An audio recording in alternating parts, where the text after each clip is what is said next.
사도행전 9장 22절에서 31절 본문으로 사람을 믿는 비결이라는 제목으로 하나님 말씀 전하도록 하겠습니다. 오늘의 제목이 무엇이라고요? 사람을 믿는 비결.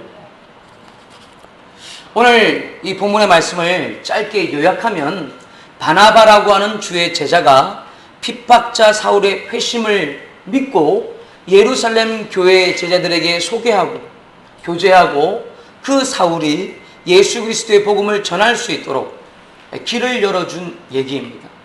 그랬더니 그 예루살렘 교회가 든든히 서가고 부흥했던 얘기입니다. 본문에 보니까 사울이 22절에 힘을 더 얻었습니다. 지난주 설교했죠? 사울이 순종하여서 즉시로 선한 일을 했더니 힘을 더 얻었습니다. 유대인들이 당혹하게 되었죠. 그래서 23절에 유대인들이 죽이기로 결정했습니다. 네, 그렇습니다.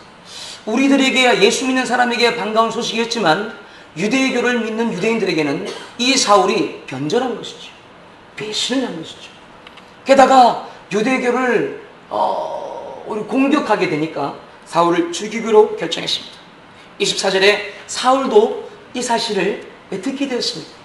그래서 사울의 제자들이 그를 어느 날 밤에 광주리에 달아서 저 성 밖으로 줄을 딱 달아내려서 도망갈 수 있도록 만들었습니다. 그리고 26절에 사울이 이제 예루살렘으로 돌아가는데 그가 즉시로 어디로 가냐면 유대교의 대제사장과 제사장들과 바리새인들에게 가는 것이 아니라 26절에 보니까 제자들을 사귀고 싶어서 예수 그리스도의 제자들을 사귀고 싶어서 그들을 만나러 갑니다. 사랑하는 여러분들, 우리가 예수님을 믿은 사람은 이래야 되는 것이죠. 예수님을 믿은 사람은 찾아가는 무리가 달라지는 것입니다. 예수님을 믿게 된 사람은 찾아가는 대상이 달라지는 거예요. 이전에는 술 친구, 예전에는 세상 친구, 이전에는 돈 벌기 위해서 만나는 사람들이었지만은 이제는 내가 예수를 믿어 거듭나게 되면은 예수를 믿는 사람들을 찾아가게 되는 것입니다. 아멘이십니까? 하나님의 교회로 발걸음을 옮기게 되는 것이죠. 할렐루야.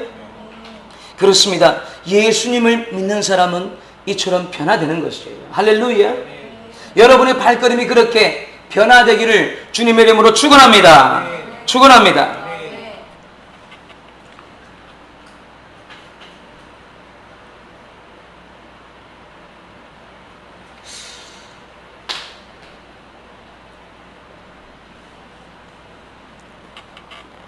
그래서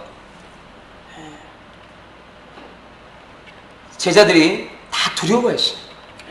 다 두려워했어요. 사울은 제자들과 얼마나 사귀고 싶었겠어요. 제가 정말로 잘못했습니다. 제가 정말로 몰랐습니다. 제가 죽을 죄를 지었습니다. 그 당신들이 믿었던 그 목수 나사렛에서 왔던 그 예수란 분이 메시아가 맞았습니다. 그분은 정말 위대하고 전능하신 하나님임을 내가 경험하고 깨닫게 되었습니다. 나도 그분을 만났습니다. 막 얼마나 얘기하고 싶었겠어요. 얼마나 나누고 싶었겠어요. 그래서 막 뛰어갔는데 예루살렘 교회에 있는 예수님의 사람들 제자들마저도 그를 어떻게 했습니까? 두려워했더라라고 되었습니다. 26절에 다 두려워요. 한두 명이 두려워한 게 아니고 다 두려워하여 그 핍박자 사울이 예수 믿는 제자가 됐다는 말을 믿지를 못했습니다. 당연한 것이죠. 당연한 것입니다. 갑자기 그의 회심을 듣는 것이 기쁠 수도 있지만은 믿을 수가 없는 것입니다. 사람이 갑자기 변했다 믿기 어려운 것입니다. 그리고 그 가운데서는 그의 얘기를 듣고 머리로는 분명히 이가 변했구나 하는 생각이 들어도 마음으로는 받아들이기가 싫었던 사람들이 많이 있었을 것입니다. 왜냐하면 사울로 말미암아 자기의 아들이, 어쩌면 자기의 아내가, 어쩌면 자기의 부모님, 사울의 그 고문과 고발로 죽었을 수도 있지 않습니까? 그래서 사울은 예루살렘 교회 제자들에게 다가갔으나 그는 거절되고 용서받지 못하고 수용되지 못했습니다. 아무도 그를 믿지 않았습니다. 당연한 것이죠. 그런데 그 가운데 희한한 일이 일어났습니다. 27절에 바나바라고 하는 이 사람이 나타나서 그 핍박자 사울을 사도들에게 데려오고 갑니다. 그리고 그가 다메섹 길에서 빛 가운데 어떻게 예수님을 만났는지에 대해서, 그리고 그가 눈이 멀었고 그가 아나니아를 만났고 아나니아의 안수를 통해서 눈이 나았고 그가 어떻게 다메섹에서 예수 그리스도의 복음을 전했는지에 대해서 사도들과 예루살렘의 교인들에게 마구마구 얘기하기 시작합니다. 그가 정말로 표현했습니다. 내가 들었습니다. 그랬더니 28절에 이 바나바의 소개로 인해서 사울이 예루살렘 교회의 제자들에게 받아들여지고 수용되어지고 그를 믿게 되는 일들이 나타났습니다. 그리고 사울은 더욱더 힘입어서 29절에 예루살렘 교회의 지지를 받아 더욱더 담대히 예수님이 하나님이며 그리스도임을 말하고 헬라인과 유대인 할 것 없이 많은 사람을 예수님께로 이끌 수 있는 도구로 쓰임받기 시작했습니다. 그리고 31절에 그랬더니 핍박자 사울이 없어지니까 이 교회가 유대에 있는 교회와 사마리아에 있는 교회가 평안해지고 든든히 세워지는 놀라운 역사가 있었습니다. 할렐루야, 할렐루야. 한 명이 변하니까 하나님의 일이 놀랍게 펼쳐지는 것입니다. 우리는 한 명이 변해봤자 뭐하겠나, 나 하나 변해봤자 뭐하겠나, 모두가 다 같이 잘해야지. 아닙니다. 예수 그리스도의 역사는 한 명이 변하면 기적이 나타나는 역사인 것입니다. 아멘이십니까? 그러므로 내가 변하면 되고 당신이 변하면 되고 우리가 변하면 될 줄로 믿습니다. 여러분들, 그래요. 이 예수 그리스도의 제자들이 이 사울을 믿지 못하는 게 당연했습니다. 그런데 제가 주목하는 것은 무엇이냐? 바나바라는 이 사람은 어떻게 이 사울을 믿을 수가 있었냐는 겁니다. 핍박자 사울, 그런 예수님의 사람들을 찾아내서 신문하고 고문하고 죽였던 악한 아닙니까? 종교 경찰 아닙니까? 근데 그를 어떻게 이 바나바가 믿을 수가 있었냐는 것입니다. 여러분이면 그 상황에서 믿을 수가 있겠습니까? 우리가 이 땅을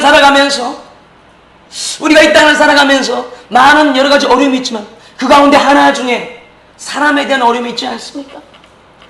참 사람을 믿을 수가 없는 상황들, 정말 믿어야 될 사람임에도 불구하고 믿을 수가 없는 그 사람의 모습 때문에 마음이 힘들고 낙심될 때가 있지 않습니까? 지나가는 사람이면 괜찮은데 정말 내가 믿고 의지해야 될 사람이다 이 말이에요. 가족이다 이 말이에요. 내 친구다 이 말이에요. 내 동료다 이 말이에요. 내 스승이다 이 말이에요. 그래서 여러분들, 신실하지 않은 사람들로 인해서 믿을 수가 없어서 낙심되고 지치고 그런 사람들의 모습 때문에 오히려 두려울 때가 있지 않냐는 겁니다. 신실하지 않은 아들의 모습을 보면서 여러분, 정말 낙심되는 아버지가 있지 않습니까? 내 아들은 왜 저렇게 변하지 않냐? 왜 저렇게 미련한 짓을 반복하고 자기 말을 지키지 아니하는 미련한 짓을 행하는 그런 딸의 모습을 보면서 낙심되고 좌절될 때가 있지 않습니까? 내 친구, 내 아버지의 모습을 보면서, 아니 그 누구 아니라 내 자신은 왜 이렇게 믿을 수가 없나 하면서 스스로 낙심되고 실망될 때가 있지 않습니까? 마음이 어렵지 않냐는 겁니다. 사랑하는 여러분들, 우리가 이처럼 사람을 못 믿을 때가 너무 많습니다. 그렇다면 우리가 사람을 믿지 못하고 사람을 오히려 두려워하면 우리의 삶은, 여러분의 삶은 과연 어떻게 될까요? 우리가 사람을 믿지 못하고 우리가 사람을 오히려 두려워하게 되면 나와 하나님과의 관계에서는 어떤 일들이 일어날까요? 오늘 여러분들 말씀을 통해서 진리를 잘 깨닫고 여러분의 삶의 비밀들을 깨닫는 여러분들이 되기를 주님의 이름으로 축원합니다. 축원합니다. 축원합니다. 귀를 잘 열고 마음을 열고 들으시길 당부합니다. 아멘이십니까? 오늘 말씀을 통해서 첫 번째로 여러분들이 기억하셔야 될 것은 무엇이냐면 사람을 믿지 못하고 두려워할 때 인생의 기회가 사라진다는 것입니다. 한번 따라해 봅시다. 사람을 믿지 못하고 두려워할 때 인생의 기회가 떠난다는 겁니다. 여러분, 이게 무슨 말입니까? 여러분, 우리가 사람을 믿지 못하고 우리가 사람을 두려워하면 내게 주어진 그 놀라운 기회마저도 내 것이 안 된다는 거예요. 하나님이 주시는 기회, 구원의 기회, 은혜의 기회, 그 놀라운 영광의 기회마저도 떠나버린다 이 말입니다. 나를 위해서 살랑살랑 반김에 찾아오는데 오히려 떠나버린다는 거예요. 이게 무슨 말입니까? 목사님. 아니, 사람은 신뢰의 대상이 아니라 사랑의 대상이라는 말을 많이 들었습니다. 그런데 지금 목사님 말씀은 사람을 믿어야 될 것처럼 말씀하시는데 그게 무슨 말입니까? 사람을 어떻게 믿을 수가 있습니까? 네, 맞습니다, 형제. 사람은 사랑의 대상이지 신뢰의 대상이 아니에요. 그렇다면 용어를 좀 정리하겠습니다. 여기서 사람을 믿는다는 건 무슨 뜻일까요? 먼저 이런 것은 안 됩니다. 분별 없이 순진한 상태는 안 됩니다. 분별 없이 무모한 상태는 안 됩니다. 예를 들어 이런 겁니다. 사기꾼인지 알지도 못하면서 질문도 없이 점검도 없이 확인도 없이 조사도 없이 그 사람이 말하는 걸 쪽쪽쪽쪽 받아들이고 믿고 그냥 계약서에 도장만 찍으면 투자한 것 2배, 3배, 4배 이윤만 남을 것이라는 그 사람의 말에 도장만 찍어버린다면 그것은 무분별한 것입니다. 그것은 무모한 것입니다. 그것은 순진한 것입니다. 여러분들 아무런 손해가 없이 위험이 없이 이윤만 받는다는 것 세상에 그런 게 어디 있습니까? 다 위험을 감수하고 투자해야 되고 실패할 수도 있고 때로는 대가를 치러야 됩니다. 또 이런 것은 안 됩니다. 내 아이를 맡기는데 잘생겼다고 이쁘다고 말을 잘한다고 오늘 처음 본 형제나 자매에게 덜컥 내 아이를 맡겨버릴 수가 있습니까? 그것은 무분별하고 그것은 무모하고 그것은 순진한 것입니다. 점검도 없이 확인도 없이 조사도 없이 여러분 이러한 것을 말하는 것이 아닙니다. 여러분 그렇다면 사람을 믿는다는 것은 어떤 것을 지금 말하고 있을까요? 그것은 바로 사람에 대해서 열린 마음을 가진다는 것입니다. 어떤 마음이요? 열린 마음을 가진다는 거예요. 그 사람의 과거와 그 사람의 현재를 보면 신뢰할 만한 게 없어요. 신뢰는 과거의 기준을 두는 것입니다. 그 사람의 과거를 볼 때 현재까지 시점으로 그 사람이 했던 일들 그 사람의 삶의 궤적을 볼 때 신뢰할 만한 게 없는 거예요. 믿을 수가 없는 거예요. 그래서 마음을 닫아버리고 이 사람은 앞으로 여전히 똑같이 그럴 것이다. 열린 마음일까요? 닫힌 마음입니다. 열린 마음이란 뭐냐면 과거는 그럴 수도 있지만 사람에게는 가능성이 있으므로 그 사람을 수용하는 마음, 그 사람을 듣는 마음으로 그를 믿음의 눈으로 보고 미래를 바라다보고 그 사람을 대하는 태도를 말하는 것입니다. 이해가 되시면 아멘 하시길 바랍니다. 아멘 하시길 바랍니다.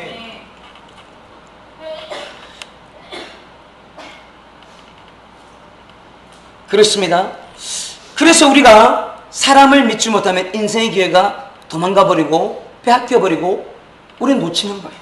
성경에 이러한 예들은 너무나도 많습니다. 민수기서 13장을 한번 보겠습니다.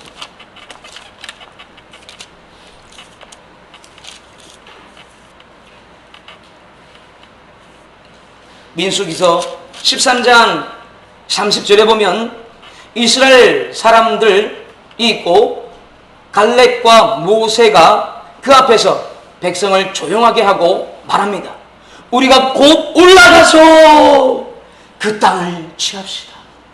누가 우리를 능히 이기겠습니까? 하나님이 우리와 함께 하십니다 라는 말을 갈렙이 말하고 있습니다. 이스라엘 모든 사람 앞에서 어떤 전후 사정이 있냐면, 이것은 가나안 땅을 정복하기 전에 갈렙이 그리고 모세가 백성들을 설득하고 독려하는 내용입니다. 하나님께서 노예되었던 이스라엘 백성들을 출애굽시키고 약속해 주셨습니다. 기회를 주셨습니다. 놀라운 은혜를 주셨습니다. 그것은 무엇이냐면 가나안 땅을 정복하는 것이었습니다. 그래서 이스라엘 사람들은 12명의 정탐꾼을 택해서 그 가나안 땅을 미리 정탐하게 보냈습니다.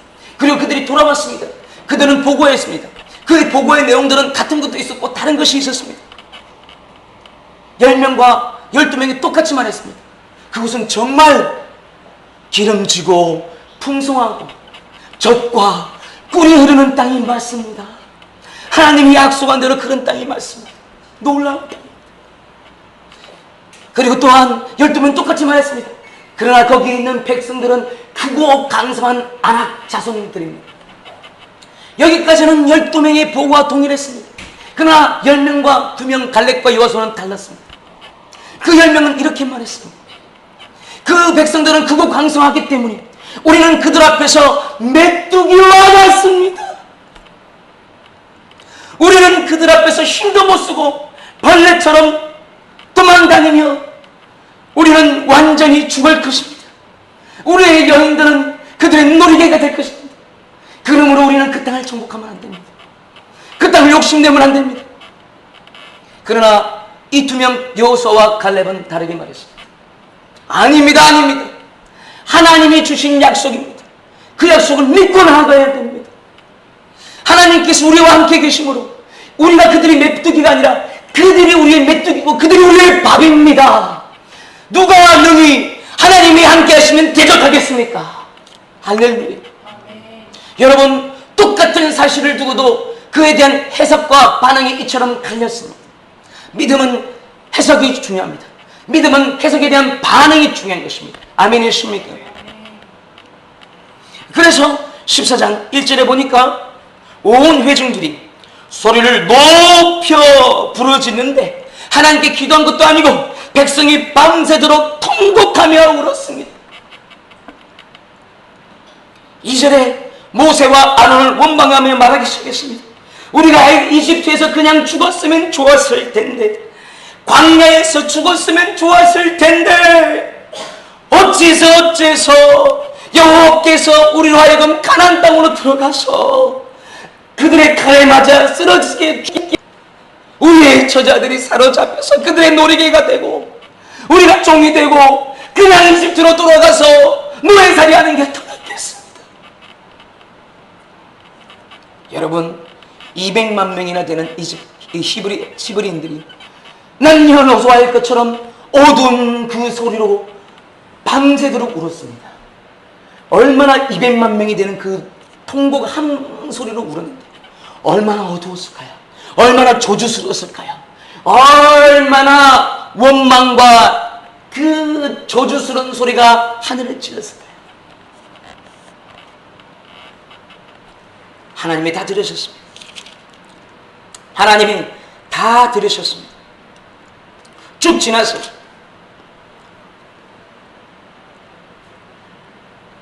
민수기 14장 27절에 보니까 하나님께서 말합니다. 너희들을 원망한 것이 아니라 나를 원망하는 이 악한 회중에게 내가 어느 때까지 참겠느냐. 나를 향하여 원망하는 그들이 원망하는 말을 내가 들었노라.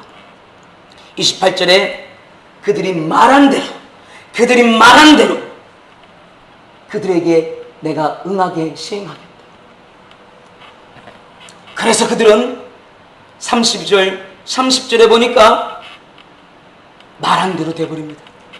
30절에 그들은 결탄코 약속의 땅에 들어가지 못할 것이다. 32절에 40년을 광야에서 헤매고 방황하는 자들이 될 것입니다. 35절에 그들은 광야에서 소멸되며 그들에서 죽을 것이다. 여러분들, 말한 대로 하나님이 만들어버렸습니다. 여러분, 그러므로 말하는 것 조심해야 돼요. 여러분의 입술 가운데에서 축복과 감사와 기쁨과 하나님에 대한 경배의 말이 나오기를 주님의 이름으로 축원합니다. 부탁드립니다.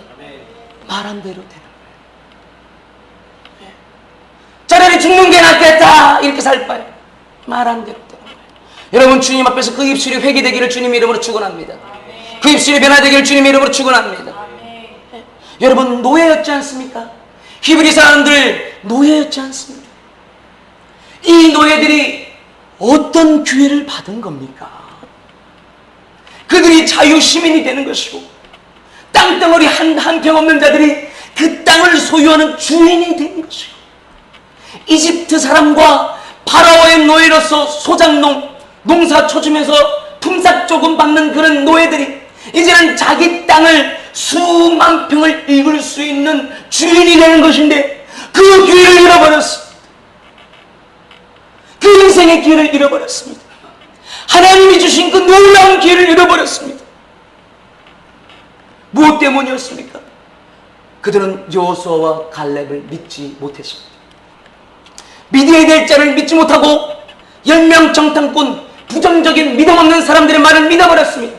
믿어야 될 사람을 믿지 못하고 믿지 말아야 될 사람을 믿어버렸습니다. 그래서 그들에게는 인생의 기회가 없어졌습니다. 여러분, 그들에게 왜 인생의 이 놀라운 기회가 없어졌습니까? 하나님이 주신 기회가 왜 박탈되었습니까? 그들은 사람을 두려워했습니다.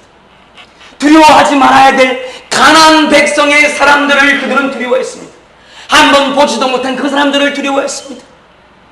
하나님이 함께 하시면 그들은 어떻게 할지 못할 것인데, 두려워해야 될 하나님은 두려워하지 아니하고 두려워하지 말아야 될 그 사람들을 오히려 두려움으로 그들에게 주어진 인생의 기회, 하나님이 주신 기회가 날아가 버렸습니다. 여러분, 누구를 탓하겠습니까? 사랑하는 여러분들, 우리도 마찬가지인 것입니다. 여러분, 우리가 사람을 믿지 못하고 우리가 두려워할 때 우리에게 주어진 놀라운 인생의 기회, 사람에겐 반드시 기회가 와요.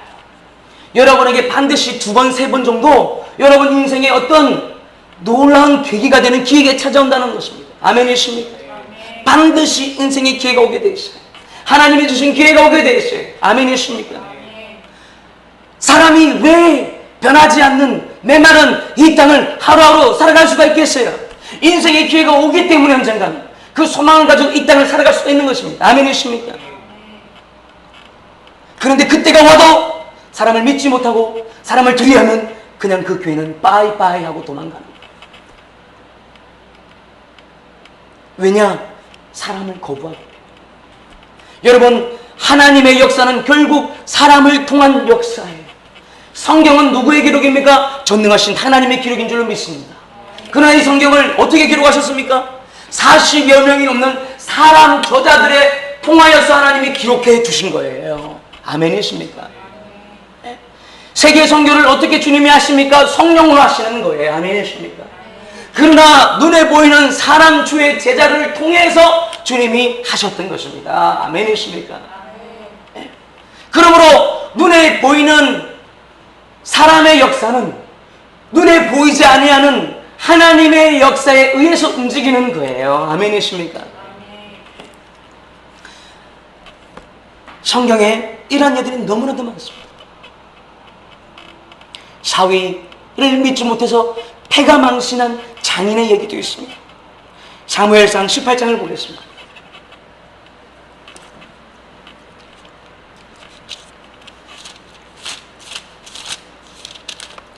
사무엘상 18장 8절부터 보면 사울이 어떤 말을 듣고 불쾌하고 심히 노여워했습니다. 그 말은 뭐냐면 다윗 장군이 전쟁에서 이기고 개선하여서 들어올 때 사람들이 여인들이 노래했습니다. 사울은 천천히요. 사울 왕은 1000명을 상대하는 위대한 장수이고 다윗은 만만이다. 다윗은 10,000명을 상대하는 위대한 장수다라고 사람들이 노래했습니다. 사울이 그 말을 듣고 심히 기분이 나쁜 거예요. 질투심이 일어나는 거예요. 다윗이 사위예요. 질투심이 일어난 거예요. 그리고 그때로부터 29절에 그 날 후로 사울이 장인이 사위 다윗을 주목하기 시작했어요. 이것은 뭔가 기대감을 가지고 응원하는 마음으로 지켜본 것이 아니라 꼬나본 거예요. 저가 무엇하는지 보자, 두고 보자. 저가 내 왕위를 찬탈하지 않겠나? 저렇게 사람들이 좋아하고 지지하면 결국 나한테서 얻어갈 것이 뭐냐? 8절에 보니까 그가 더 얻을 것이 무엇이겠냐? 내 나라 말고는 무엇이겠냐? 하면서 의심과 의욕과 불신의 눈으로 그를 믿지 않았던 것입니다.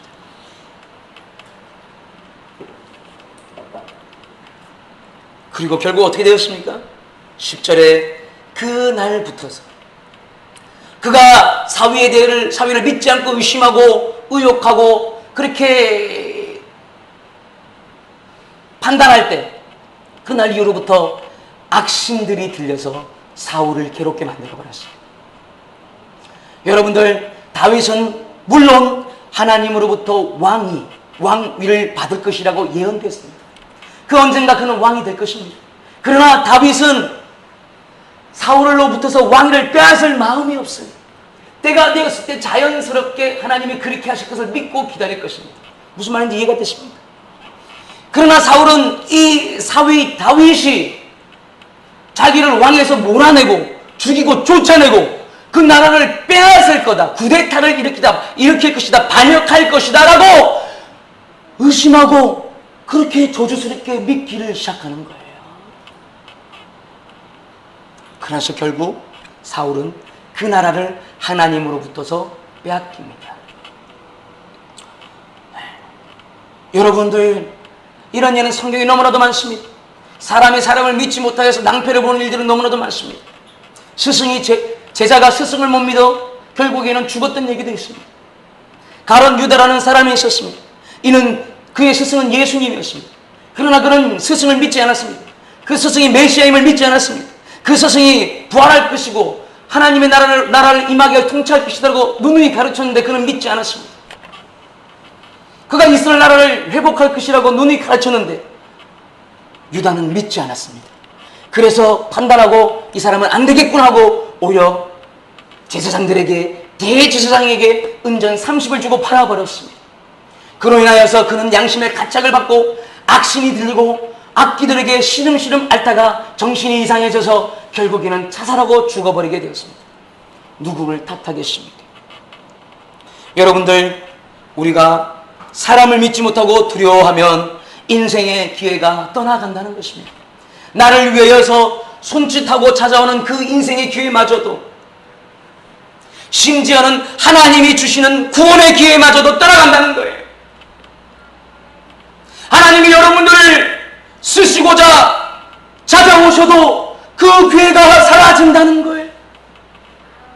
하나님은 여러분들을 쓰기를 원하실 줄로 믿습니다. 여러분들을 위한 인생의 기회를 예비해 두신 줄로 믿습니다. 그런데 그 기회마저도 떠나가고 그냥 박탈된다는 것입니다. 여러분들 누구를 원망하겠습니까? 누구를 탓하겠습니까?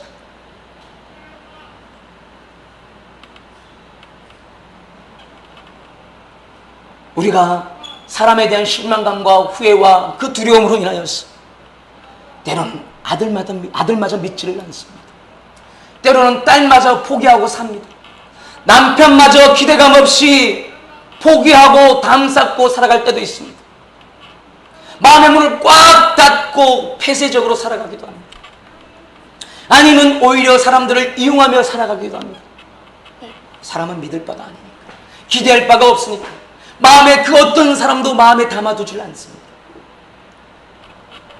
너무 안타까운 것이죠. 왜 그런지 이해는 됩니다. 그러나 그 인생은 은혜가 필요한 것이고, 그 인생은 하나님을 만나야 되는 것이고, 그 인생은 하나님께로 돌아와야 될 줄로 믿습니다.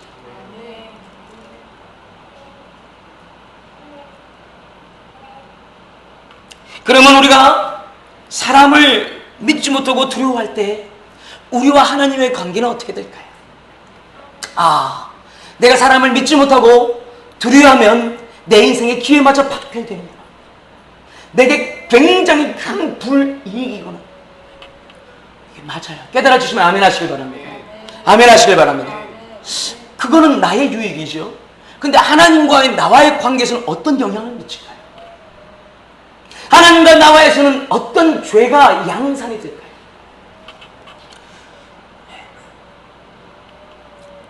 요한복음 4장을 한번 열어보십시오. 거기에 보면 하나님과의 관계에서 아주 잘 이해할 수 있는 예가 쓰여져 있습니다. 요한복음 4장에 수가성 여인의 얘기가 초반부에 나옵니다. 예수님이 3절에 갈릴리로 가실새 4절에 사마리아를 통과하시는데 5절에 그 사마리아에 수가라는 동네가 있고 거기에 야곱이라는 우물이 있습니다. 예수님이 그 야곱이라는 우물에 잠시 머무르시며 한 여인을 만나 주셨습니다. 그 여인은 전적이 남편만 5이 있었던 사람이고 현재 있는 남편도 그의 남편이 아닌 다른 여자의 남자를 가로챈 여자입니다. 아주 음란하고 아주 사연이 많은 여자인 것이죠. 그래서 그 여자가 문을 길러 나오는데 그 여자가 몇 시쯤에 문을 기르러 나옵니까? 6절에 보니까 때가 6시쯤 되었다 그랬습니다. 그럼 우리 세계 시간으로 현대 시간으로 6시면 저녁입니다. 오후입니다. 근데 이스라엘 사람들은 시간 개념이 좀 다릅니다. 우리 시간으로 오전 6시를 그들은 0시로 기준합니다. 그러므로 그들에게 3시라는 건 우리에게 아침 9시, 그들에게 6시라는 것은 우리에게 정오 낮 12시가 됩니다. 이해가 되시죠? 그러니까 이 여인이 지금 우리 시간으로 따지면 몇 시에 물을 기르러 나온 것이죠? 낮 12시에 물을 기르러 나왔습니다. 이게 뭐냐? 아무도 다니지 않는 시간이에요. 우리도 이 대한민국에 살면서 8월달, 7월달 너무 덥잖아요. 낮에 12시, 1시, 2시 되면 활동들 자제하잖아요. 더위 먹고 힘들잖아요. 네. 근데 이 이스라엘 사람들이 낮 12시라는 것은 정말 아무도 안 다니는 거예요. 그때 앞에서 특별히 물을 기르러 다닌다? 노동을 한다? 안 하는 거예요. 아침에 일찍 물 기르러 다니고 저녁 해 떨어지고 어두워지면 그때 또 여러 사람이 같이 횃불 들고 노동하러 나가요. 네. 동남아도 많이 그래요. 캄보디아, 베트남도 그래요. 아침 일찍 시작하고 낮에 일 안 해요. 그러니까 이 여자는 왜 그 낮 12시에 때 앞에서 쓰러질 것을 각오하더라도 땀이 삐질삐질 나는 것을 각오하더라도 왜 노동을 하러 물을 기르러 나올까요? 물론 물이 필요해서 그러죠. 정말 왜 그럴까요? 누구를 보기 싫기 때문에? 누구를 피하고 싶기 때문에? 사람들을 피하고 사람들을 보기 싫기 때문에, 사람들을 믿을 수가 없기 때문에, 그동안 5명 남자에게도 속아 살았던 사람이고 그때마다 임자 있는 사람, 가정 있는 사람들 자기가 꼬리치고 해서 먹었던 사람이고, 그래서 많은 사람들로부터서 야유받았습니다. 빈정거렸습니다. 사람들로부터서 따가운 눈총을 받았습니다. 저 여인은 정말 가정을 파탄시킨 자로구나 하면서 따가운 눈총들을 견뎌야 됐습니다. 믿을 수 있는 사람이 그에게는 없지. 그의 속마음을 틀어놓고 그대로 있는 그대로 받아줄 수 있는 그 아무런 사람도 이 여인에겐 없는 것입니다. 사람들에게 도망 다녀야 되고 자기를 숨겨야 되고 가려야 되고 척하고 살아야 되는 사람입니다. 여러분들, 우리가 사람을 믿지 못하고 두려워하면 어떻게 되느냐? 폐쇄적으로 되는 거예요. 어떻게 된다고요? 폐쇄적으로 돼요. 이 여인이 그랬던 것입니다. 사람은 사람을 만나야 되는 존재인데 아무도 만나지 않고 그냥 어둡게 저주스럽게 그 방에만 웅크러져서 살아가고 있는 것입니다. 여러분들, 이 여인의 모습을 볼 때 하나님과 관계에서 중요한 몇 가지들을 볼 수 있습니다. 우리가 하나님 관계에서 사람을 믿지 못하고 두려우면 어떻게 되느냐? 그 하나는 우리가 외식을 하게 된다는 거예요. 뭘 하게 된다고요? 외식을 하게 된다. 외식은 딴 게 아니라 척하는 거예요. 뭐라고요? 척하는 거예요. 있는 척, 아는 척. 네. 성도 같으면은 기도하는 척, 성경을 아는 척, 성경대로 사는 척, 이런 거 하는 거예요. 이 여자가 요한복음 4장 20절에 보니까 예수님하고 대화를 하는데 19절에 내가 보니 당신은 선지자로소이다. 예수님을 선지자로서 깨닫기 시작했어요. 이 선지자인 거야. 그냥 남정네가 아니고. 앞에서 볼 때는 유대 남자가 왜 내게 물 달라 그러냐. 조금 전에 대할 때는 첫 대면에서는 그냥 남자였고 유대인이었거든요. 근데 이제는 그가 선지자인 것을 깨닫고 뭔가 중요하게 바라본 거예요. 시각이 달라진 거예요. 그랬는데 선지자이니까 20절에 말하기를 우리 조상들은 이 산에서 예배하는데 당신들의 말은 예루살렘에서도 예배해야 된다고 하더이다. 지금 갑자기 예배를 얘기하고 있어요. 갑자기 예배, 경건한 얘기를 하고 있어요. 신령한 얘기를 하고 있어요. 왜 그렇습니까? 앞에 있는 예수가 선지자이기 때문에 그런 거예요. 신령한 분이기 때문에 그런 거예요. 척하고 있는 거예요. 제가 목사입니다. 그래서 가끔은 성도들과 대화를 할 때 그런 걸 느낄 때가 있습니다. 여러분들 얘기하는 것이 아니고 그냥 타 교인들도 그렇습니다. 목사니까 목사를 기쁘게 할 그런 대답들을 해요. 보니까 그런 대화들을 해요. 기도하지 않았는데 기도하는 척을 하는 거예요. 교인들끼리 보면 그렇습니다. 그럴 때가 있어요. 그런 대화를 내가 느낄 때가 있습니다. 성경을 아는 척 하는 거예요. 그게 뭐예요? 그게 외식이에요. 그게 허식이고 그게 가식이에요. 이 여인이 지금 폐쇄적인 여인이었어요. 그는 사실 예배를 드리고 하나님을 사랑하고 하나님 중심으로 사는 여자가 아니에요. 그럼에도 불구하고 앞에 서 있는 자가 선지자고 뭔가 신령한 자니까 갑자기 예배를 꺼내는 거예요. 여러분들, 외식은 너무나도 무서운 것입니다. 그래서 있는 척, 아는 척, 예배하는 척, 거짓된 말을 하기 시작합니다. 그래서 거짓말이라는 것은 외식과 같이 하는 거예요. 외식과 거짓은 친구인 거예요. 디모데전서 4장 2절 전도사님 읽어봐요. 자기 양심이 화이 맞아서 외식함으로 거짓말하는 자들이라. 여러분들, 이 거짓말이라는 게 우리는 가볍게 여길 수가 있는데 성경은 말하기를 그것은 양심이 화이 맞았다는 거예요. 그래서 겉과 속이 다르게 척한다는 거. 예수님이 믿음이 없는 것, 예수님이 가늠한 자도 용서해 주셨고요. 살인자도 용서해 주셨고요. 예수님이 용서하지 못하는 자도 없었어요. 아멘이십니까? 그 어떤 자도 예수님은 용서하셨어요. 아멘이십니까? 그런데 예수님이 정말로 눈에 불을 켜고 이를 갈면서 저주하신 자들이 있어요. 그 중에 하나가 누구냐? 그게 외식하는 자들이었어요. 외식하는 자들이여, 화해를 친저. 너희들은 마치 회칠한 무덤 같다. 겉으로는 하얀색으로 깨끗하게 회칠을 했지만 그 안에는 시체가 썩어 구더기가 있고 냄새나는 시체가 있는 무덤과 같도다. 그렇게 바리새인들과 종교 지도자들을 막 꾸짖었어. 여러분들, 외식은 너무나도 무서운 것입니다. 외식은 우리의 영혼을 종먹고 우리의 양심을 마비시키는 것입니다. 여러분들 가운데 그런 일들이 있다면 여러분 깨달으시길 바랍니다. 또 우리가 사람을 믿지 못하면, 그래서 폐쇄적이 될 때 우리에게 어떤 죄가 양산되냐? 사람을 이용하게 돼요. 요한복음 4장 18절을 볼 때 예수님이 그에게 말씀합니다.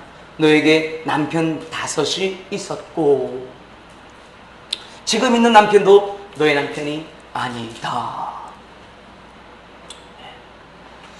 사람이 사람을 믿지 못할 때 폐쇄적이 되거나 사람을 이용하게 돼요.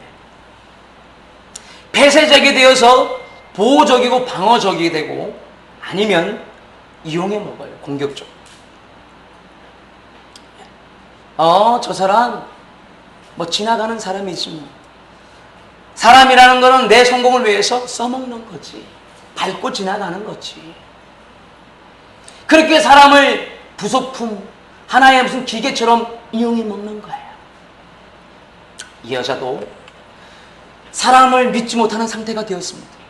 아비로부터 버림받았고, 가정의 부모님으로부터 버림받았고, 못 사는 시절에 어렵게 사람들로부터서 뭔가 도움을 받지 못했던 시절이 있었겠죠. 마음이 어리고 마음이 약할 때 뭔가 시련이 있었겠죠. 근데 그가 그때 잘못 선택했습니다. 악을 품었습니다. 이제 나는 사람을 믿지 않고 나도 사람을 이용할 거야. 그래서 자기를 보호하기 위해서 여자가 할 수 있는 게 뭐겠어요? 그 당시에, 그 고대 시절에 남자의 그늘막에 살아가는 것인데 그 남자를 이용하는 것이죠. 사랑하지도 않는데, 정말 사랑하지도 않는데 그 남자를 유혹하여서 자기를 보호하는 존재로 만드는 것입니다. 그 남자의 재산과 그 남자의 힘과 그 남자의 지위를 이용하기 시작하는 것이죠. 그리고 그렇게 또 뭔가 사이가 안 좋아지고 뭔가 써먹을 것이 없을 때 이 여자는 남자를 그냥 버리고 떠나갔던 것입니다. 그렇게 하기를 벌써 5명이 넘었던 것입니다.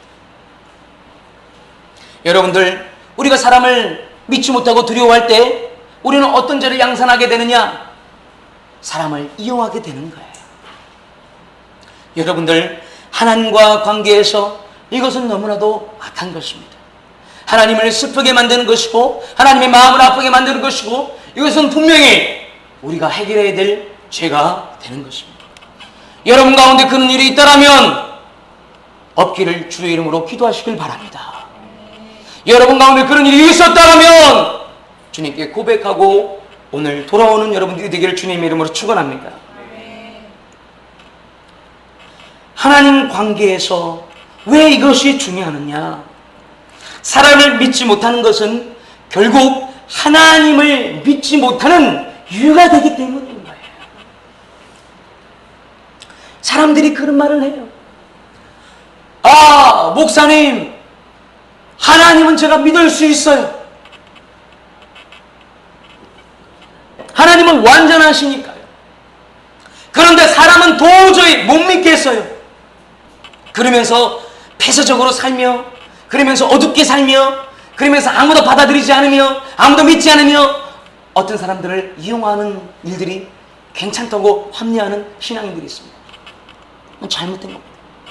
여러분들, 눈에 보이는 사람을 믿지 못하는데 눈에 보이지 아니하는 하나님을 어떻게 믿겠습니까? 이 하나님의 역사는, 눈에 보이지 않은 하나님의 역사는 눈에 보이는 사람들을 통한 역사예요. 아멘이십니까? 사람이 장점과 약점이 있어요.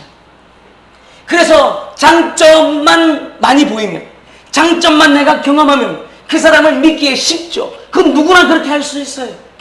누구나 그렇게 하기 쉬워요. 그러나 사람은 그러지 않습니다. 약점이 있고 허물이 있고 못된 것들이 있습니다. 고약한 것들이 있습니다. 그래서 그 사람을 믿지 못하겠다는 거예요. 여러분, 이거 하나님에게도 똑같아요. 이 세상에 살아보면 이 세상에 선한 것만 있습니까? 이 세상에서 좋은 것만 있습니까? 이 세상에 억울하고, 이 세상에 악하고, 이 세상에 왜 그런가 하고 이해 안 되는 어두운 일들이 좀 많습니까? 그래서 사람들이 그럽니다. 하나님이 계시면 어떻게 이런 일들을 허락할 수 있습니까? 하면서 못 믿잖아요. 바로 그겁니다. 우리가 사람을 약점이 있음에도 불구하고 믿지를 못하면 우리는 사실 하나님도 못 믿게 돼요. 그래서 과거에 사람에 대한 이 믿음이 하나님을 믿게 될 때 굉장히 영향을 미칩니다. 아버지에게 학대를 받았던 자녀라면 하나님을 믿기 시작할 때 하나님이 아버지라는 것에 대해서 너무나도 어렵습니다. 아버지가 인자하고 아버지가 자유롭다는 것에 대해서 굉장히 어려워합니다. 문득문득 학대했던 자기 아버지가 자꾸 떠오릅니다. 예수 그리스도가 나의 신랑이다라는 것을 들으면 자기를 학대했던 무책임한 그 남편을 바라보면서 예수님이 신랑됨을 믿기가 어렵습니다. 예수님이 나의 스승이다, 성령이 나의 스승이다 그러면 머리로는 알겠는데 그로부터 배우기를 어려워합니다.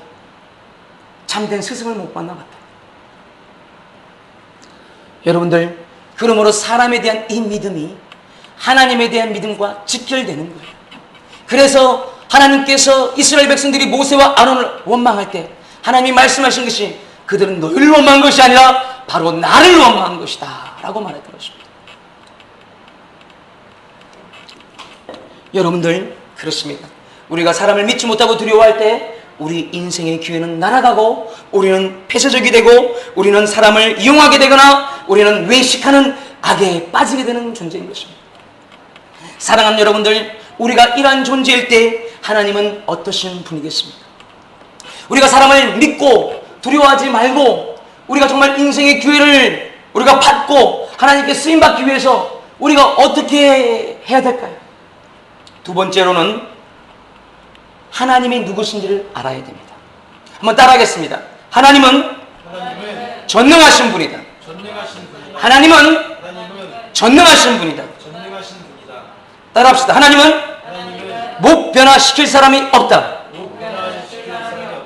하나님은 전능하신데 그 중에서도 못 변화시킬 사람이 없다는 것을 믿어야 된다는 것입니다.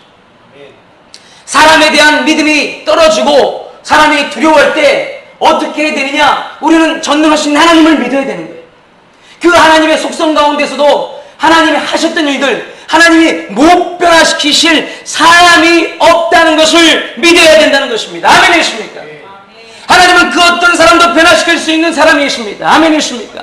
하나님은 살인자 사울마저도 변화시켰던 분이신 것입니다. 아멘이십니까? 하나님은 그 어떤 악한도 고집스러운 사람도 하나님의 사람으로 구원하시고 하나님의 도구로 쓰실 수 있는 분이십니다. 아멘이십니까? 하나님이 그 사람을 선택하시고 작정하신다면 그 사람은 못 베긴 겁니다. 변하지 않고는 못 베기는 거예요. 아멘이십니까? 하나님이 밥 먹으면 제가 증인이에요. 나는 스스로 절대 예수님 안 믿는다 그랬어요. 제가 증인이에요. 제가 예수님을 믿게 됐고 목사가 됐어요. 성경에는 너무나 많은 사람을 하나님께서 변화시키는 얘기가 수두룩백백합니다. 여러분들, 우리는 그 사람을 볼 때 그 사람이 정말 변하겠는가 회의스럽죠. 의심스럽죠. 믿고 싶지 않죠. 그의 미래마저도 어두워 보이고 그의 미래마저도 단정하죠. 그 사람은 안 될 거야. 아닙니다. 그래요. 그의 과거와 그의 했던 일과 그의 행적을 보면 당연해요. 그러나 하나님이 그를 만약에 선택하시고 하나님이 붙들기 시작하면 하나님은 못 변화시킬 사람이 없으며 하나님의 그 역사 가운데 배견할 장사가 없는 거예요. 고집된 사람이 없는 거예요. 어떤 죄인도 하나님은 변화시킬 수가 있는 분인 거예요. 아멘이십니까? 아멘이십니까? 요한복음 13장 1절을 존삼 읽어봐요.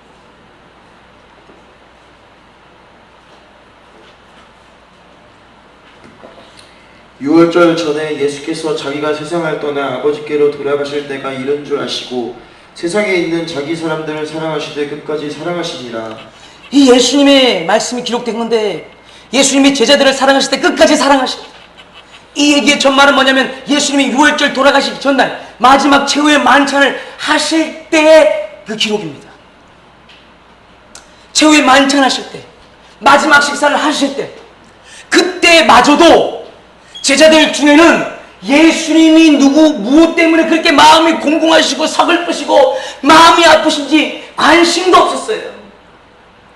그의 제자들은 예수님이 무엇에 대해서 관심이 있으신지, 왜 마음이 공고하여 죽을 것 같으신지 관심도 없고 여전히 자기의 생각, 자기의 유익, 자기의 계획, 내가 누구인지에 대해서 관심이 있었습니다. 철이 없었다는 거예요. 그런데 그런 제자들을 예수님은 사랑하셨다는 겁니다. 아멘이십니까? 그것도 끝까지 사랑하셨다는 것입니다. 아멘이십니까? 게다가 그 12명의 철없는 제자들 중에는 생각으로 예수를 팔 저 스승은 내가 보아하니 이스라엘 나라를 구원할 만한 의지가 없어. 이스라엘 나라를 로마로부터서 군대를 다 끌어모아서 전쟁에서 회복시킬 만한 의지가 없어. 그에게 미래가 없어. 비전이 없어. 판단하고 나 팔아버려야겠어. 차라리 그 돈으로 내가 군자감을 모아서 내가 하지 뭐. 그처럼 예수님을 팔 그런 생각마저 하는 제자도 있었어요. 예수님은 그런 제자마저도 사랑하셨다는 것입니다. 아멘이십니까? 아멘. 그것도 끝까지 사랑하셨다는 거예요. 아멘이십니까? 아멘. 우리 하나님인 예수님께서 그런 분이십니다. 아멘이십니까? 아멘. 그리고 가룟 유다에게 예수님이 말을 거세요. 그리고 네가 무엇을 생각하는 것이 내가 안다라는 말을 계속하며 암시를 하고 계세요. 그에게 질문하세요. 네가 고백하고 마음을 돌이키라고 메시지를 주시는 것이죠. 아멘이십니까? 아멘. 그러나 가룟 유다는 끝까지 그의 스승을 믿지 않고 그의 스승에게 마음을 열지 않습니다. 그래서 그의 결국 의심과 회의와 불신 가운데서 저 스승은 나를 몰아내는 거지, 나에게 악하게 말하는 거지 라고 말하며 뛰쳐나가버립니다.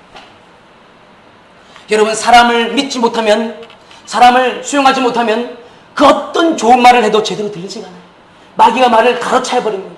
아멘이십니까? 아멘. 우리 예수님이 끝까지 사랑하셨죠. 제가 예수님을 늦게 믿었는데 예수님을 믿어보니까 우리 아버지, 친아버지의 말이 가끔 생각나요. 우리 친아버지가 제게 어떤 말을 해주셨냐면 가끔 내가 너를 믿는다 라는 말을 가끔 해주셨어요. 언제 해주셨냐면 내가 안 좋을 때, 내가 뭔가 사고 쳤을 때, 내가 뭔가 불효 같은 일들을 아버지께, 부모님께 근심을 끼쳐드렸을 때, 예를 들어서 시험 성적이 아주 바닥인 거예요. 예를 들어서 싸움박질 해가지고 어디 불려간 거예요. 그래서 아버지가 대신 사과하러 가야 돼요. 그럴 때 있잖아요. 남자애가 그런 거지. 그래서 어머니 우시고 집은 막 초상 분위기로 우울할 때 아버지가 나를 불러서 이놈의 새끼야! 이런 것도 아니고 아들아, 내가 너를 믿는다. 내가 너를 믿는다. 앞으로 잘 할 거야. 그렇게 아버지가 낮은 목소리로 진심으로 제게 마음을 열고 그렇게 말해주셨던 적들이 꽤 있었어요. 제가 그 말을 들을 때 속으로 울먹거렸어요. 믿을 만한 게 없는데 내가 뭘 보고 아버지는 그렇게 말씀하시지? 제가 나중에 예수를 믿게 됐어요. 제가 예수님을 믿어보니까 하나님이 우리 아버지시래요. 그 아버지가 나를 믿어주신대요. 하나님께서 나를 믿어주신대요. 내가 죄를 지어도, 내가 죄악이 있어도, 내가 스스로 하나님을 떠나버려도 하나님이 여전히 나를 믿어주신대요. 하나님이 내가 여전히 돌아오실 것을 믿어주신대요. 하나님이 내가 하나님의 자녀로 돌아올 것을 믿어주신대요. 여전히 다시 일어서실 것을 믿어주신대요. 여전히 신실하게 변화될 것을 믿어주신대요. 내 과거와 현재 시절을 보니까 믿을 만한 게 없는데 하나님 아버지께서 그렇게 믿어주신대요. 누군가가 그렇게 말씀해 주시고, 주의 종들이 설교 때 그렇게 말씀해 주시고, 성경을 읽을 때 성령이 내게 말씀해 주시는데 내가 한 번도 의심하지 않았습니다. 내가 한 번도 의심하지 않았어요. 육신의 우리 아버지도 나를 그렇게 믿어주셨는데, 눈에 보이는 우리 아버지가 나를 그렇게 믿어주셨는데, 눈에 보이지 아니하는 하나님께서 나를 왜 못 믿어주시겠는가? 예수님이 보니까 그 철없는 제자들, 자기를 팔 신실하지 못한 믿을 바 없는 그 제자들마저도 사랑하시되 끝까지 사랑해 주셨는데 어떻게 나를 못 믿어주십니까? 할렐루야. 하나님은 여러분들을 믿어주십니다. 하나님은 여러분들의 미래를 믿어주십니다. 하나님은 여러분들을 사랑하십니다. 하나님은 여러분들을 사랑하실 때 끝까지 사랑하십니다. 그 하나님을 믿으시길 바랍니다. 그 하나님을 믿으시길 바랍니다. 그 하나님이 여러분의 하나님 되시긴 되십니다. 아멘 했습니까? 아멘 했습니까? 여러분, 아무도 여러분을 믿지 못할 때가 있어요. 아무도 여러분들을 인정하지 않을 때가 있어요. 내 자신 스스로도 내가 그렇게 생각할 때가 있어요. 과거와 현재를 바라보면 그게 맞아요. 그러나 여러분들, 그렇다고 해서 절망하지 마십시오. 포기하지 마십시오. 주저앉아 있지 마십시오. 나는 어쩔 수 없구나 하면서 마귀에게 넘어가고 게으르고 나태하게 있지 마십시오. 하나님이 여러분들을 믿어주십니다. 아멘 했습니까? 아멘 했습니까? 아멘 했습니까? 할 수 있다. 그리고 여러분들에 대한 인생의 기회를 예비하신 줄로 믿으시길 바랍니다. 예전에 옛날에 5명의 아들과 아빠가 있었어요.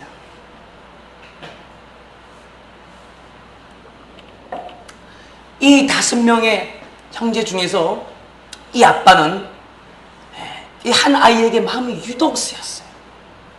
유독 걱정이 되고 근심이 되고 그 아이에 대해서 항상 마음을 쓸 수밖에 없었어요. 왜일까요? 5명의 형제 중에서 이 아이가 제일 약하고 스스로 위축되고 자존감이 떨어지고 뭔가 주저하고 도망가고 싶어하고 그랬기 때문입니다. 그래서 이 아빠는 항상 이 아이에게 마음을 두고 있었어요. 어떻게 하면 이 아이를 살려줄까? 그래서 한 번은 이 아빠가 나무 묘목을 샀어요. 그리고 아이들을 다 불러서 그 묘목을 하나씩 주었어요. 그리고 말하길 너희들이 이 묘목을 잘 심어보렴. 그리고 이 묘목이 잘 나라게 잘 자랄 수 있도록 그렇게 가꾸는 사람에게 내가 큰 상을 줄 거야. 그랬습니다.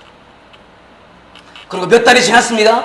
그리고 아이들을 다 불러 모아서 자, 이제 한번 그 묘목을 보러 가보자. 얼마나 잘 자랐는지 보자. 너희들 얼마나 잘 됐는지 보자. 내가 상을 줄 거야. 제일 잘한 사람에게. 그리고 그 묘목이 자랐던 자리 하나 5군데 다 살펴보았습니다. 그랬더니 어떤 묘목이, 누가 심긴 묘목이 제일 크게 건강히 자랐을까요? 희한하게도 제일 약했던 그 아이의 묘목이 제일 건강하게 나무로 쭉쭉 뻗어서 자라는 것을 봤습니다. 그래서 이 아빠가 그 5명의 형제들 앞에서 말했습니다. 얘들아, 얘가 제일 잘했다. 내 아들이네. 너희들도 물론 잘했지만 내가 너무 기쁘다. 얘야, 내가 너에게 모든 지지를 아끼지 않을 거야.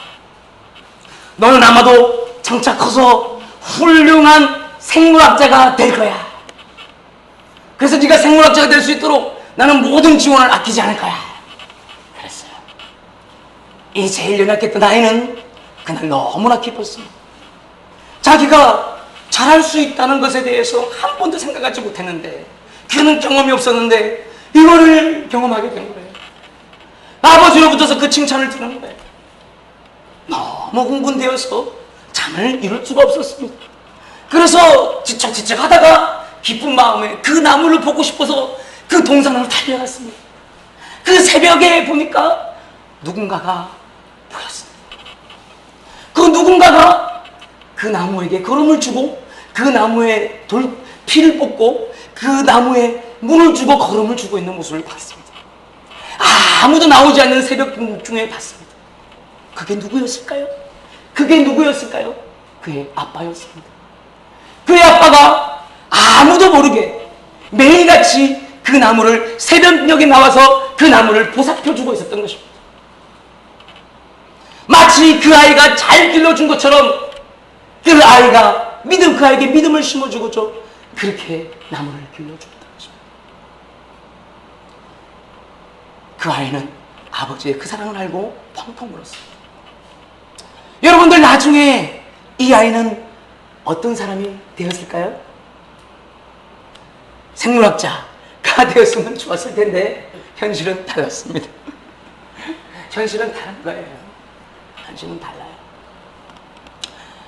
꼭 우리 기대처럼 되는 건 아니잖아요.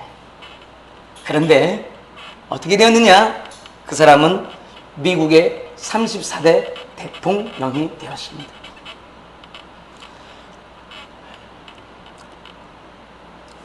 루즈벨트라는 미국의 34대 대통령이 되었고 너무나 정치를 잘해서 12년을 연임했고 세계 2차 대전 때 독일과 일본의 태평양 전쟁을 끝나게 만들었던 그 원폭을 토하게 만들어서 항복을 받아냈던 그 대통령 루즈벨트입니다.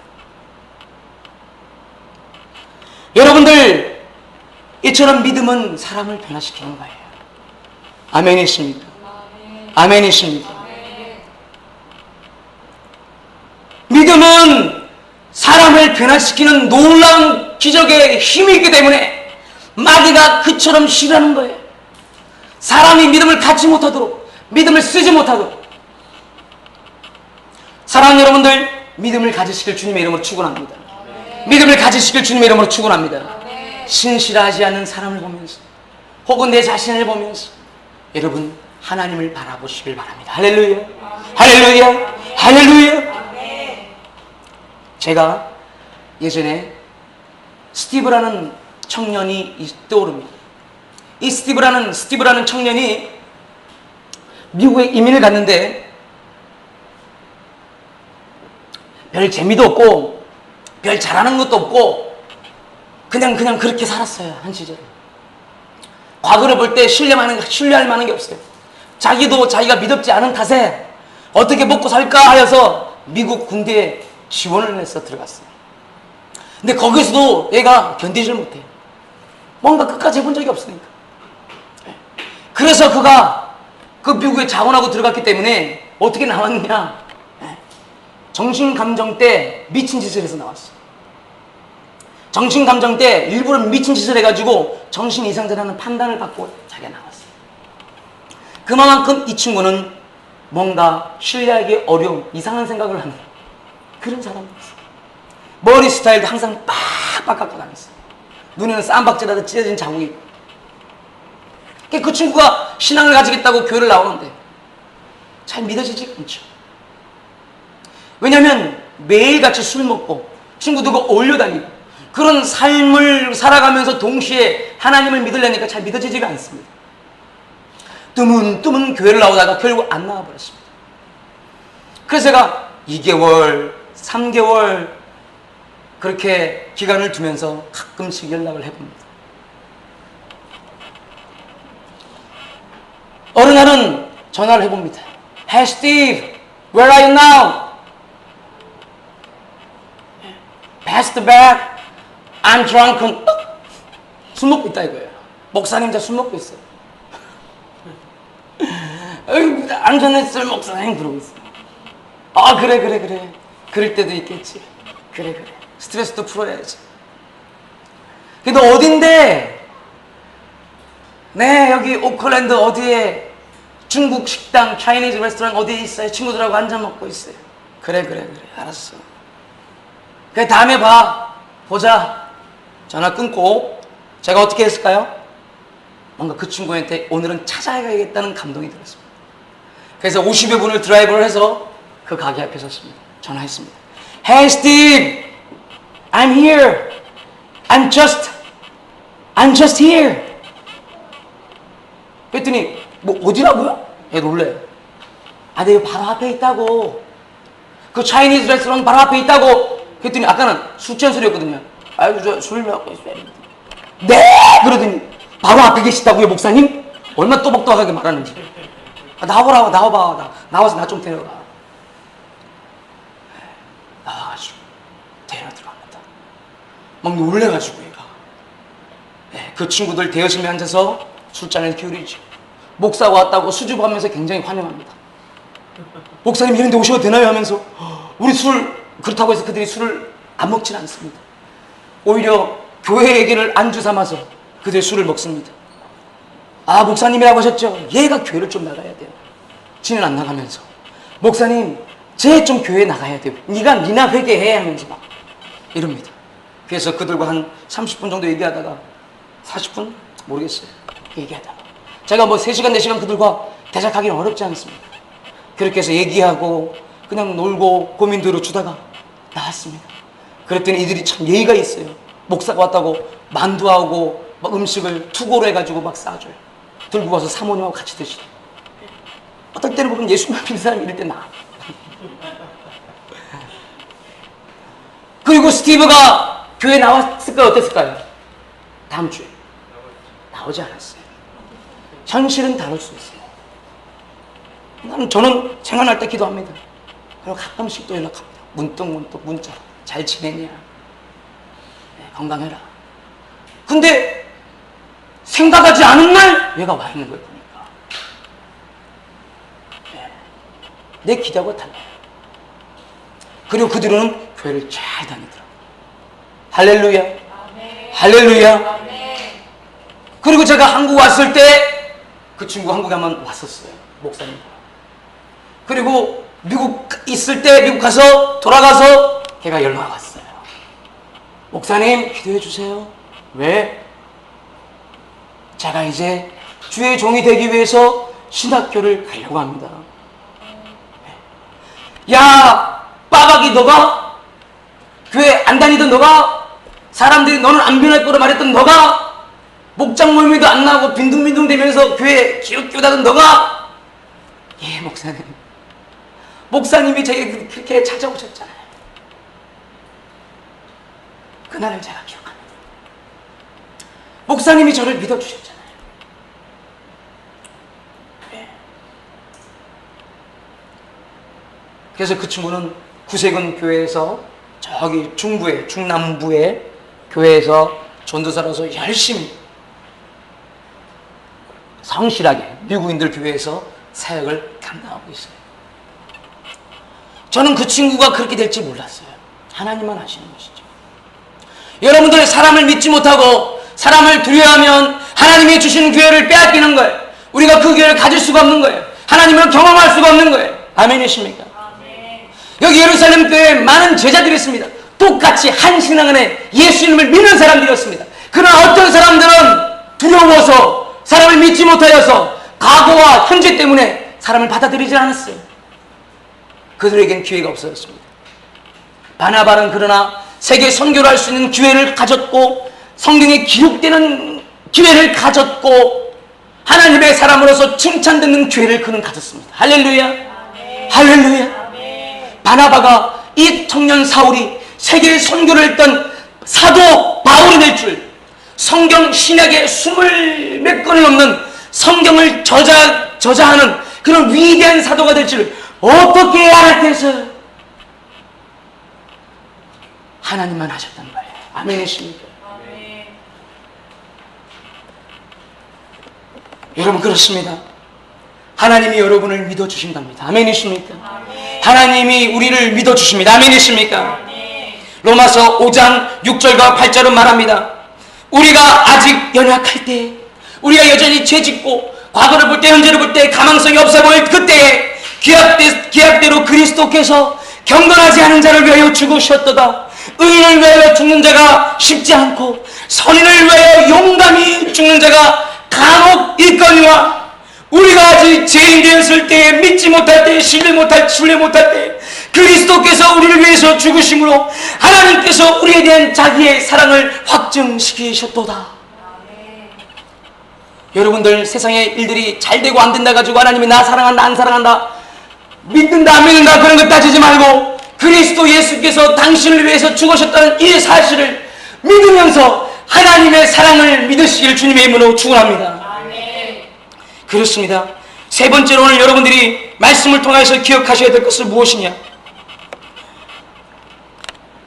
그러므로 사람을 믿는 비결은 곧 하나님을 믿는 것이다. 따라하겠습니다. 사람을 믿는 비결은 하나님을 믿는 거예요.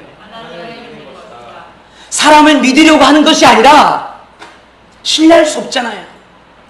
자기의 의지로 자기의 그 의도로 선한 의도겠지만 사람을 믿으려고 하는 것이 아니라 하나님을 믿을 때 사람을 믿을 수가 있게 된다는 거예요. 아멘이십니까? 이 원리가 이해되세요? 사람을 믿으려고 애쓰지 말고 하나님을 믿을 때 사람이 믿어진다는 거예요. 아멘이십니까? 하나님을 믿을 때 신실하지 않은 사람에게도 우리의 마음을 열 수가 있는 거예요. 신실하지 않은 사람에게도 우리가 마음을 열고 내가 다가설 수 있는 거예요. 하나님을 믿을 때 사람을 믿을 수가 있게 되며 우리가 예수 안에 있을 때 사람을 믿을 수가 있게 되고 우리가 예수님과 동행할 때 사람을 믿을 수가 있게 되고, 우리가 예수님과 동행할 때 사람을 두려워하지 않게 되고, 우리가 예수님과 교제할 때 신실하지 않은 그 사람마저도 우리가 마음으로 받아들이고 용서하고 판단하지 아니하고 정죄하지 아니하고 교제할 수가 있게 되는 거예요. 아멘이십니까? 깨달으시면 아멘. 아멘이십니까? 많은 사람들이 자기가 믿음이 있는 줄로 착각하고 교회를 다니니까 그러나 사람을 믿으려고 하다 남게 보는 경우가 많습니다. 여러분, 교회를 다니는 게 중요한 게 아니라 내가 예수 안에 지금 있냐 이 말이에요. 내가 예수와 지금 동행하냐 이 말이에요. 많은 예수의 제자들이 있었습니다. 똑같은 신앙, 예수를 머리 삼았고 그들은 예수님의 사람들이었습니다. 이해가 되십니까? 그러나 사울이 찾아왔던 그 당시에는 누가 예수 안에 있었냐는 거예요. 누가 예수님께 물어봤냐는 겁니다. 하나님 나라에는 우연이 없을 텐데 하나님, 이 사울이라는 사람이 왜 우리에게 찾아와서 예수를 믿었다라고 말하고 있습니까? 도대체 무슨 뜻입니까? 하나님은 전능하셔서 하나님은 변화시킬 수도 있다는데 혹 그거 정말 변화시킨 것입니까? 아니면 내가 믿지 말아야 될 것입니까? 주님 알려주십시오. 바나바는 분명히 그러한 신앙으로 하나님께 나아가실 것입니다. 사도행전 4장을 보십시오.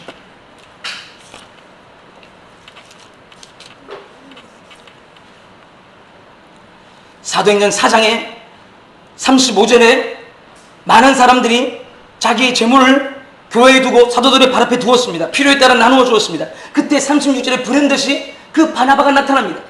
그 바나바도 37절에 밭을 팔아서 사도들에게 주었습니다. 이거는 사람의 의도, 사람의 인간적인 생각으로 되는 게 아니에요. 남들이 한다고 해서 따라할 수가 있는 게 아니에요. 하나님의 감동 가운데 순종했던 것입니다. 아멘이십니까? 뒤에 보면 사도행전 5장에 자기 인간적인 생각으로, 자존심으로, 체면으로 자기 재물을 팔아서 헌금했다가 낭패를 본 아나니아와 삽비라의 얘기가 있지 않습니까? 이들은 예수 밖에 있었고 바나바는 예수 안에 있었던 사람입니다. 그래서 별명을 얻기는 그는 위로의 사람이다. 성령이 충만한 사람입니다.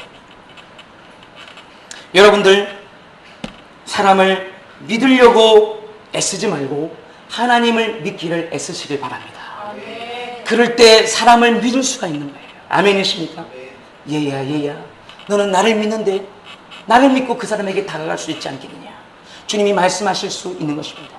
내가 전능한데 나는 그걸 변화시킬 수 있다는 것은 너는 못 믿느냐. 주님이 말씀하실 수가 있는 것입니다. 아멘이십니까?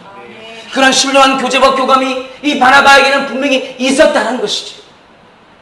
그랬을 때 바나바는 의욕을 뿌리치고 의심을 뿌리치고 판단을 뿌리치고 한번 주님에게 마음을 열고 그 사람에게 다가갔던 것입니다. 바나바가 예루살렘의 사도들에게 어떻게 이 사울이 변했던지에 대해서 얘기할 수가 있었을까요? 마치 자기가 본 것처럼 왜 어떻게 그럴 수가 있었을까요? 자기가 들었기 때문인 것입니다. 누구로부터 들었기 때문이죠? 사울로부터 들었기 때문인 것입니다. 어떻게 들을 수가 있었죠? 바나바가 가서 사울에게 물어봤기 때문인 것입니다.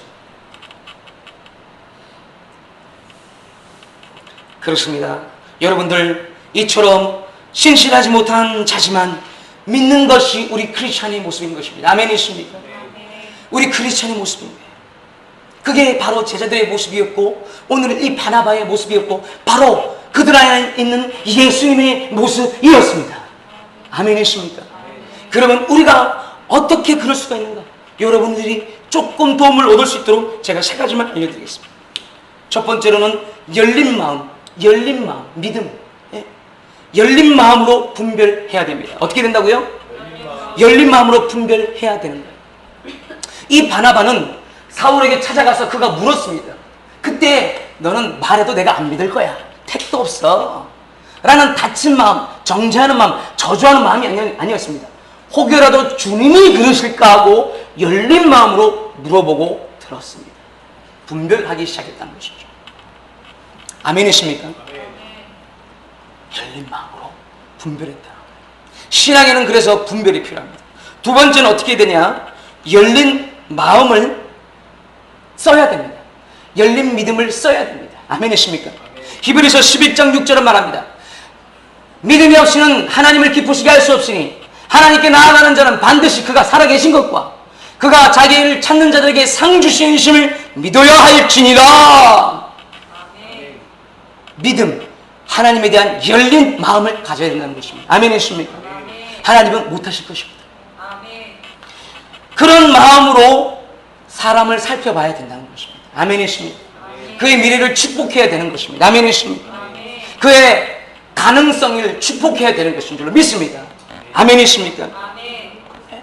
하늘아, 하늘아, 예수의 이름으로 축복하는데 너 하나님을 찬양하는 사람이 될 거야. 이렇게 축복할 수 있는 거예요. 아멘이십니까? 분명히 목사님이 축복한다. 너의 현재와 과거를 볼 때는 그럴 만한 이유가 없고 가능성이 없어 보이지만 하나님은 너를 그렇게 하실 수가 있고 하나님은 너를 그렇게 하실 거예요. 남전도사님, 전도사님을 하나님은 사람 낚는 업으로 만드실 거예요. 본인은 지혜가 없다 그러고 말할 줄 모르고 사람에게 어떻게 대할 줄 모르겠다 그러죠. 하나님은 당신을 사람 낚는 업으로 만드실 것입니다. 말 잘하는 사람으로 만드실 것입니다. 해야 될 말 하는 사람으로 만드실 것입니다. 은혜야, 너를 하나님이 담대한 자로 만드실 거예요. 겁나지 않고 주춤하지 않고 해야 될 때는 곧장 전진하는 사람으로 하나님 만드실 거예요. 태경아, 너를 하나님께서 치유하는 자들로, 치유하는 사람으로 만드실 거예요. 어린 자들, 연약한 자들 치유하는 사람으로 만드실 거예요. 가라마, 너를 하나님께서는 이 땅을 위한 중보자로 만드실 거예요. 아멘이십니까? 우리 가라미 어머니, 하나님께서 가라미 어머니를 전도하는 사람으로 만드실 거예요. 입을 벌릴 때마다 하나님을 얘기하고 성경을 얘기하고 자신의 변화된 얘기를 하는 사람으로 만드실 거예요. 그때 기쁨을 주는, 그때 기쁨을 경험하는 사람으로 만드실 거예요. 우리 장인어른, 공식 석상에서는 장인어른 하지 마시라고 했어. 맞는 얘기예요. 맞는 말씀입니다. 우리 두 분 집사님, 연로한 분들을 섬길 수 있는, 연로한 분들을 섬길 수 있는 하나님의 도구로 삼아 주실 것입니다. 여러분들 미래를 축복하는 거예요. 미래를 하나님에 대한 가능성을 두고 말하는 거예요. 아멘이십니까? 축복의 언어, 예언의 언어. 아멘이십니까? 세 번째는 어떻게 해야 되냐? 열린 마음으로 하나님과 교제해야 됩니다. 고린도전서 1장 9절, 고린도전서 1장 9절을 보면 너희를 불러 그리스도 예수와 함께 교제케 하시는 하나님은 미쁘시도다. 바울이 자기의 자존심으로 내 크리스찬이니까 나아가 봐야지, 내가 예수의 제자니까 나아가 봐야지, 물론 그런 신념도 좋지만은 그런 인간적 신념으로 나가질 않았던 사람이에요. 하나님과의 교제 속에서, 성령과의 역사와 교감 속에서 바울에 대해서 하나님의 뜻을 구하고 하나님이 어찌하실까, 하나님이 어찌하실까, 혹이라도 내가 인간적인 생각으로 단정해버리면 안 되지 하면서 하나님과의 교감과 교제 속에서 사울을 찾아갔던 것입니다. 여러분들, 하나님과 결국 교제하는 거예요. 아멘이십니까? 여러분, 하나님과의 교제에 힘쓰세요. 하나님과 기도하기를 힘쓰시고 그를 묵상하기를 힘쓰시고 그와 대화를 해보시길 바랍니다. 아멘이십니까? 여러분, 연휴 동안 선한 일을 한번 해보셨습니까? 지난주 설교에 맞추어서 작지만 중요한 일들을 한번 해보셨죠? 하루라도 해보셨죠? 한 번이라도 해보셨죠? 저도 도움을 받아가기도 하면서 선한 일을 아주 애썼습니다. 설교 준비 그대로 하려고 그러고 운동하려고 그러고 하루도 제가 연휴인데도 빼지 않고 푸시업 100개, 스쿼트 100개, 잭 점핑 100개, 또 뭐 여러 가지 100개 있어요. 1시간 반, 2시간 막 헥헥거리고 난리가 아니에요. 그러면서 기도가 저절로 나와요. 기도가 저절로 나와요. 그리고 아예 나는 이제 변할 거예요. 건강한 아빠로, 건강한 남편으로 변할 거예요. 몸 너무 욱신거리고 아프고 이런 건 너무 안 되겠어, 힘들겠어. 그래서 제가 카드로 끌고 가지고 자전거 하나 샀어요. 자전거 왜 샀냐? 출퇴근할 때 써먹으려고. 우리 집 가는 2016 버스 10시 15분이면 끝나요. 백목사 철회하고 1시, 2시 집에 가야 되는데 그때마다 택시 타야 돼.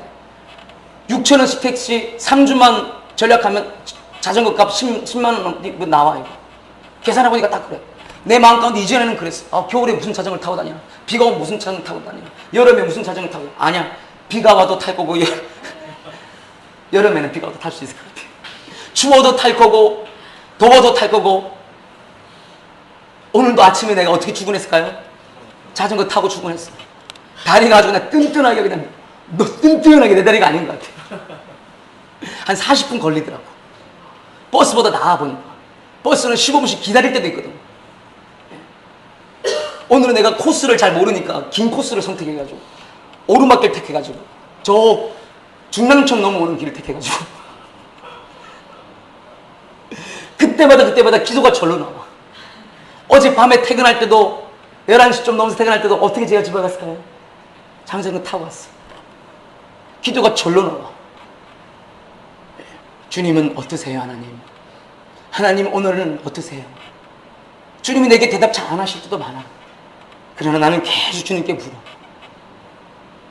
주님, 저는 부흥의 사람입니다. 하나님, 저는 부흥의 사람이고 하나님은 저를 믿으신다는 걸 압니다. 하나님, 제가 무엇을 주저하겠습니까? 그때 갑자기 내 마음에서 갑자기 그런 느낌이 와. 그래, 너는 부흥의 사람이다.